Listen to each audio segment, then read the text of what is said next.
As we mentioned earlier today, John Leone had a chance to talk to a couple of guys from sports medicine, one from Bucknell, Ian Wood, one from Lafayette, Matt Bailey. Here is that interview. Two of the very most important people in the stadium today are the gentlemen standing with me. They are the head athletic trainers from the respective schools, Lafayette and Bucknell. They are, to my left, Matt Bailey, the head athletic trainer at Lafayette, and Ian Wood, the head athletic trainer for the Bucknell Bison. And fellas, you know, we're hoping that we don't hear from you two guys today, but that's probably not the case. Matt, I'll go to you first.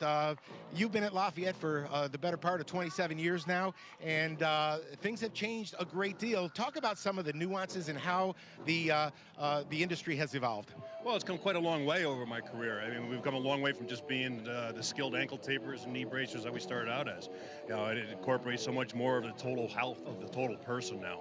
You know, so that's one thing that we talk a lot about is treating the whole person, you know, from head to toe. Mental health, concussion, this is all parts of stuff that's really become the center of what we do. And Ian, of course, at schools like Lafayette and like Bucknell, resources are always an issue. But one place you can't cut back on is health and safety of these athletes, especially in a collision sport like Lafayette. Talk about how you manage those resources possibly, and are those needs met? Well, you know, at the end of the day, it's really all about making sure that we have everything that we need, that we can keep these athletes safe. You know, it doesn't matter if you're a basketball player, a lacrosse player, women's water polo, or football. Everything that we do is all about making sure that we can take care of them the best we can.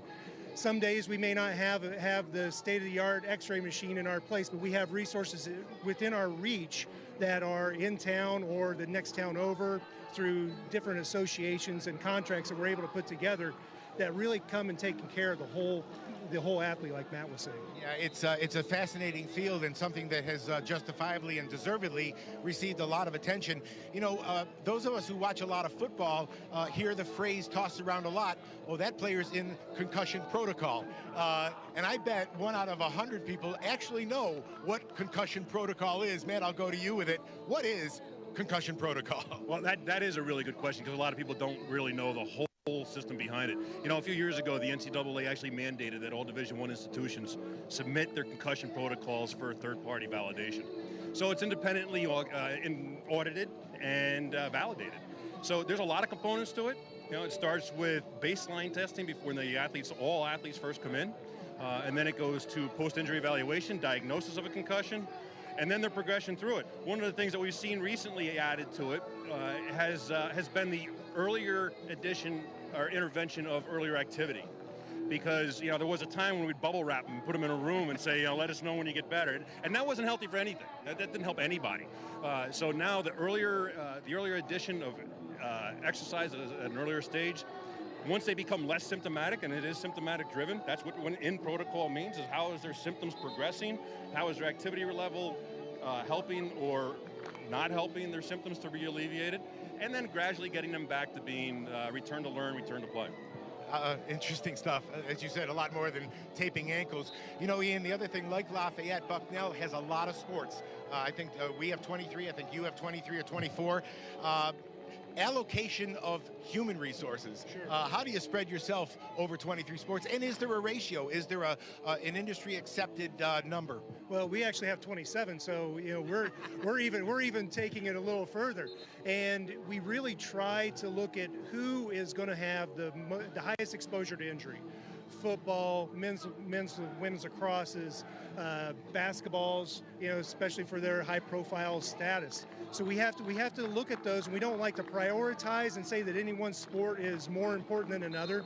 But through history of injuries, history of the data of injuries, not only through our own but through our associations and the different research and literature that's out there, tells us these sports really need to have people on site.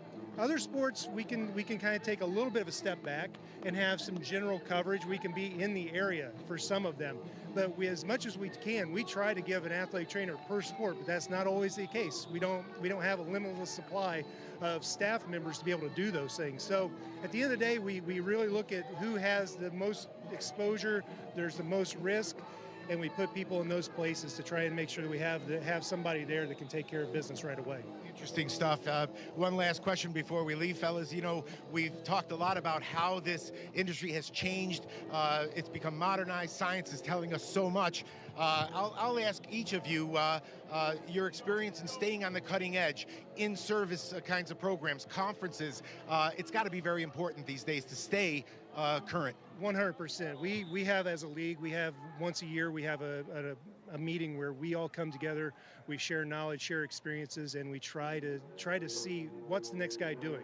Is somebody doing it a little better than we are? Or are we doing something better than somebody else and we can help them out? Because at the end of the day, for us, it's about taking care of the student athlete.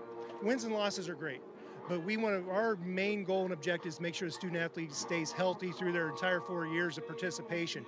And if we're doing something a little bit better than they are, than Matt's doing, I'm more than happy to help him out. If he's doing a little something better than me, it's not a thing for me to give him a call, say, hey, Matt, what's going on? Can you give me a hand with this? Very interesting point. Matt, you and I talked a little bit about this before we did the interview. Talk about staying on the cutting edge, and you were actually in a leadership position at one point. Yeah, for a while there. Now, as Ian just mentioned, we have a great opportunity right here in the Patriot League and we're not different from any other leagues. But there is a Patriot League Sports Medicine Committee.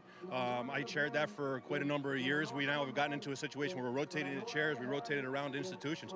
And as Ian just said, it's a really great opportunity. It's very collegial. You know, none of us have any secret sauce, but we might have a couple of different wrinkles that we're doing, and it's not uncommon for somebody to pick up the phone and say, hey, I got a unique situation here. Have you been down that road before me? You know, before we went on the air, these two guys met each other with a hug. And Ian, I heard you talk about the camaraderie, and the focal point is the health and well-being of the students. Doesn't matter what color you're wearing, these guys are for the student athlete. Fascinating stuff, fellas, and it gives us a great insight to the very important job that you guys do. Thanks for spending time with us. Both of you, Matt, you and I have been together for a long time. Gary and Michael, interesting stuff. Back to you guys.